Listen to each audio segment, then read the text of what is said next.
1 2 3 4 1 2 3 4 5 6 7 8 നോക്കാം 1 2 3 4 5 6 7 8 1 2 3 4 5 6 7 8 1 2 1 2 3 4 5 6 7 8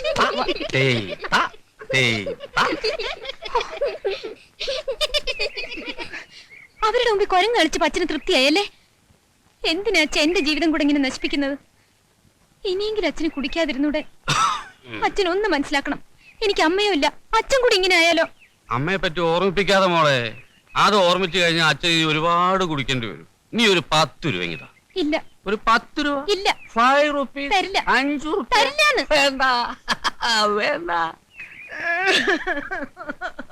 ചേച്ചി ചേച്ചി ഒന്ന് സമാധാനപ്പെടുകയും ചെയ്യും. ചേച്ചി എന്താ എന്ത് പറ്റി? ആശുപത്രി കിടന്ന ശാരദയുടെ ഭർത്താവ്. വരൂ ചേച്ചി, നമുക്ക് അകത്തേക്ക് പോവാം. വരൂ.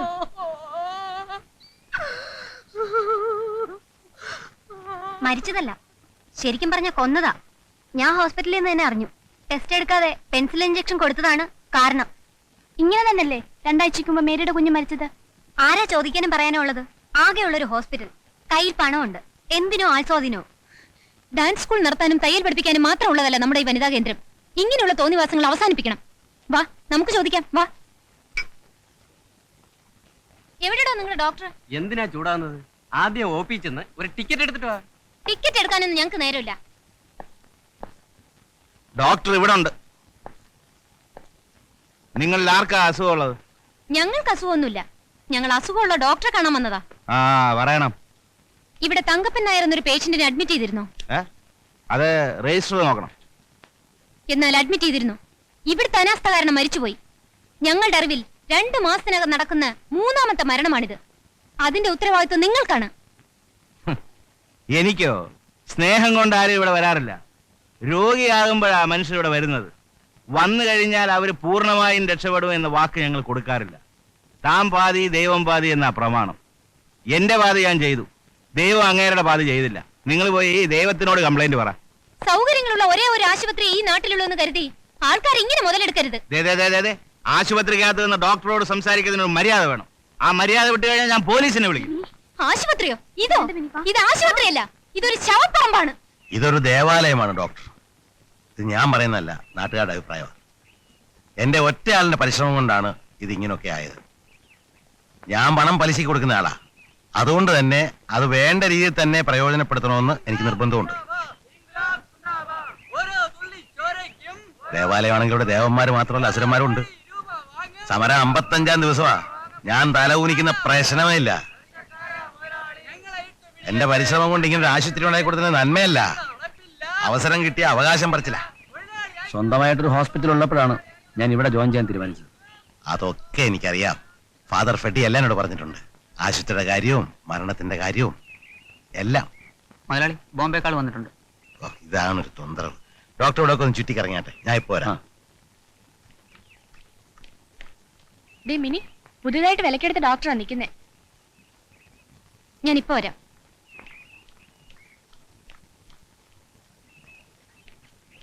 ഇവിടെ ചാർജ് എടുക്കാൻ വന്ന പുതിയ ഡോക്ടർ അല്ലേ? അതെ, ഡോക്ടർ ജെയിംസ് വർഗീസ്. എന്താ തുമ്മലിന്റെ അസുഖമുണ്ടോ? തുമ്മിയതല്ല, ആട്ടിയതാ. കസ്തൂർബ വനിതാ കേന്ദ്രത്തിന്റെ പേരിൽ. കാണുന്ന ആൾക്കാരെയൊക്കെ ആട്ടണമെന്നാണോ കസ്തൂർബ ഗാന്ധി പറഞ്ഞിരിക്കുന്നത്? കസ്തൂർബ പറഞ്ഞതല്ല, നാട്ടുകാർ പറഞ്ഞതാ. വെള്ളക്കുപ്പായോട്ട് ഇതിനകത്ത് കയറി വേഷം കിട്ടിയ പല ഡോക്ടർമാരെ ഞങ്ങൾ കണ്ടു. അവരെയൊക്കെ വളരെ വൈകി ആട്ടിയത്. നിങ്ങൾക്ക് അഡ്വാൻസ് ആയി തരാന്ന് വെച്ചു. നിൽക്കൂ.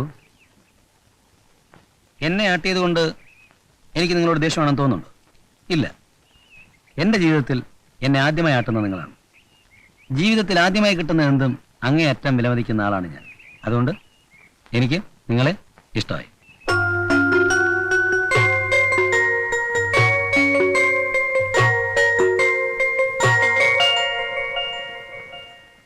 ഇനിപ്പിക്കുള്ളൂ.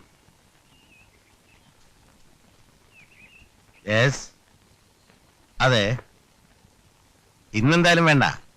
പുതിയ ഡോക്ടർക്ക് ഞാൻ ഡിന്നർ കൊടുക്കുക. ഡോക്ടർ വന്നു കഴിഞ്ഞു. മോളി ദേവനുമായിട്ട് സംസാരിച്ചുകൊണ്ടിരിക്കുക.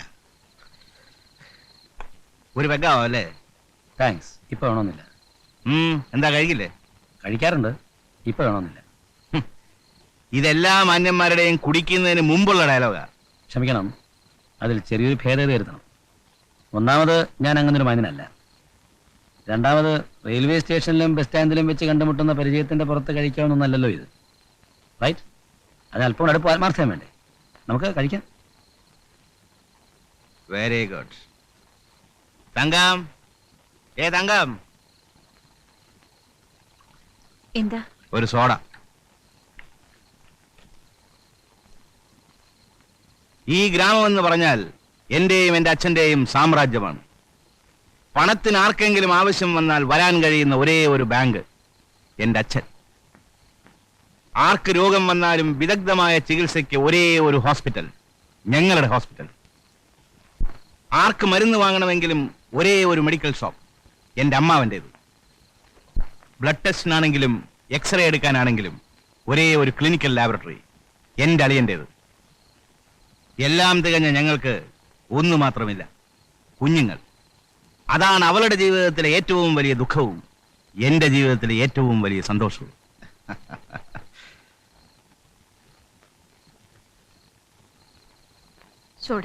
പൊട്ടിക്കേ.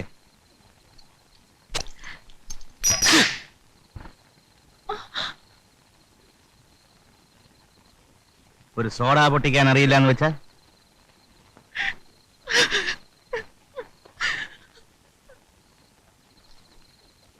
ഞാൻ ഇറങ്ങുന്നു. എങ്ങോട്ട് പോകുന്നു? ഡിന്നർ നിങ്ങൾക്കായി ഒരുക്കിയിട്ടുള്ളതാണ്. സോറി, പരിചയപ്പെടുത്തിയില്ലെങ്കിലും നിങ്ങളുടെ ഭാര്യയാണെന്ന് മനസ്സിലായി.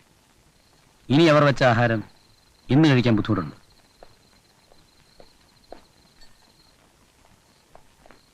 ഡിന്നർ കഴിക്കാതെ? സോറി. എങ്കിൽ നാളെ ആകാം. വേണ്ട, ഞാൻ നാളെ മടങ്ങി പോവാണ്. വീട്ടിലെ രീതി കണ്ടിട്ട് ആശുപത്രിയെ തെറ്റിദ്ധരിക്കരുത്. വീട്ടിലെ സ്ഥിതി ഇതാണെങ്കിൽ ആശുപത്രിയിലേത് എനിക്ക് ഊഹിക്കാമല്ലോ. സ്വന്തമായിട്ട് ആശുപത്രി ഉണ്ടായിട്ടും ഞാനിവിടെ വന്നത് മാനസികമായ സ്വസ്ഥതയ്ക്ക് വേണ്ടിയാണ്. ഇന്നൊരു രാത്രി താങ്കളുടെ ക്വാർട്ടേഴ്സിൽ കഴിയാനുള്ള സാവകാശം എനിക്ക് തരണം. Good night.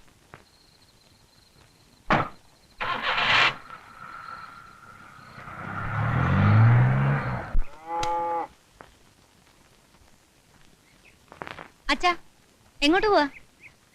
പുതിയതായിട്ട് വന്ന ഡോക്ടറല്ലേ, അയൽവക്കമായതുകൊണ്ട് ചെന്നൊന്ന് കണ്ടു കളയാം. അല്ലെങ്കിൽ പുള്ളിക്കാരനാ എന്റെ ക്ഷീണം. പോന്നൊക്കെ കൊള്ളാം, സംസാരിച്ചുള്ള വില കളയരുത്. എന്തോ അങ്ങേരുടെ വില കളയാതെ അങ്ങേര് നോക്കിക്കൊണ്ടാ മതി.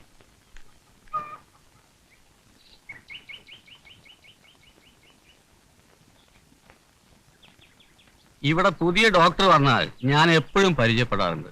അയൽപക്കത്ത് താമസിക്കുന്ന ആളാ. ഞാൻ പുതിയതായി വന്ന ഡോക്ടർ അല്ല. ഇവിടെ പുതിയ ഡോക്ടറെ താമസിക്കാറുള്ളൂ. ഞാൻ പുതിയ ഡോക്ടർ അല്ലെന്ന് പറഞ്ഞില്ലേ? നിങ്ങൾ എവിടെ നോക്കണം?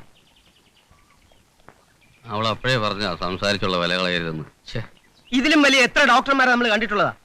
ഞാൻ പറയുന്നത് മനസ്സിലാക്ക്. അയാളുടെ വലിപ്പവും വിദ്യാഭ്യാസവും ഒന്നും എനിക്ക് പ്രശ്നമല്ല. ഇപ്പൊ തന്നെ ആശുപത്രിക്ക് ചീത്തപ്പേരാ എന്റെ മോൻ കാരണം. പോകാൻ തീരുമാനിച്ചു അല്ലേ? അതെ. പോകരുത്, അത് പറയാനാണ് ഞാൻ വന്നത്. ഞാൻ എന്ത് ചീത്തപ്പേരുണ്ടാക്കിയെന്ന അച്ഛൻ ഈ പറയുന്നത്? അതൊക്കെ വിട്. നമ്മൾ പത്രത്തിൽ ഇത്രയും പരസ്യമൊക്കെ കൊടുത്ത സ്ഥിതിക്ക് വന്ന ഡോക്ടർ പിറ്റേന്ന് മടങ്ങി പോവാന്ന് പറഞ്ഞാ ആർക്കാ ക്ഷീണം? ഒരു 6 മാസത്തെങ്കിലും അയാളെ വെച്ച് ഉറപ്പിച്ചാ പറ്റൂ. അത് ആശുപത്രിയുടെ ആവശ്യമാ. ഡോക്ടർ ഇപ്പൊ മടങ്ങി പോവുകയാണെങ്കിൽ അതിന്റെ പേരിൽ ഈ ജന്മം മുഴുവനും എന്റെ ഭർത്താവും അദ്ദേഹത്തിന്റെ അച്ഛനും എന്നെ ഇഞ്ചിഞ്ചായി കൊല്ലും. ഞാൻ സോഡ പൊട്ടിച്ചത് ശരിയാകാത്തത് കൊണ്ടാണ് ഇങ്ങനെയൊക്കെ സംഭവിച്ചതെന്നാണ് അവർ പറയുന്നത്. ആ വീട്ടിലെ എന്റെ സ്ഥാനം മനസ്സിലായി കാണുമല്ലോ. നമുക്ക് ഒരുമിച്ച് പോയി പറഞ്ഞു നോക്കാം. കാര്യം കാണാൻ കഴുതക്കാലം പിടിക്കാം. അതിന് എന്നെ കിട്ടില്ല. നീ വരണ്ട. ആശുപത്രി എന്ന പേരിൽ ഒരു സ്ഥാപനം തുറന്നു വെച്ചിട്ട് ഈ നാട്ടിലെ എത്രയോ അമ്മമാരുടെയും കുഞ്ഞുങ്ങളുടെയും ശാപമാണ് അവരച്ഛനും മകനും ഉണ്ടാക്കിക്കൊണ്ടിരിക്കുന്നത്. ആ ശാപം കൊണ്ടായിരിക്കും എനിക്കൊരു അമ്മയാവാൻ സാധിക്കാത്തത്. മനുഷ്യരെ മനസ്സിലാക്കുന്ന ഒരു ഡോക്ടർ എന്ന നിലയിൽ കുറച്ചു കാലമെങ്കിലും ആശുപത്രിയിൽ സഹകരിച്ചൂടെ? എനിക്കേറ്റ ശാപം കുറയാൻ വേണ്ടിയെങ്കിലും.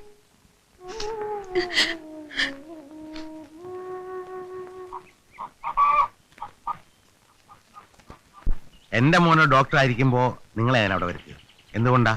നിങ്ങൾക്ക് അവനൊക്കെ പഠിപ്പുണ്ട്, കഴിവുമുണ്ട്. നമ്മുടെ ആശുപത്രി നിങ്ങൾക്ക് അങ്ങേയറ്റത്തെ സഹകരണം കിട്ടും. ആശുപത്രി എങ്ങനെ നന്നാക്കാൻ പറ്റുമെന്ന് ഡോക്ടറിനെ പറഞ്ഞ് മനസ്സിലാക്കാം. ഞാൻ അതുപോലെ ചെയ്യാം.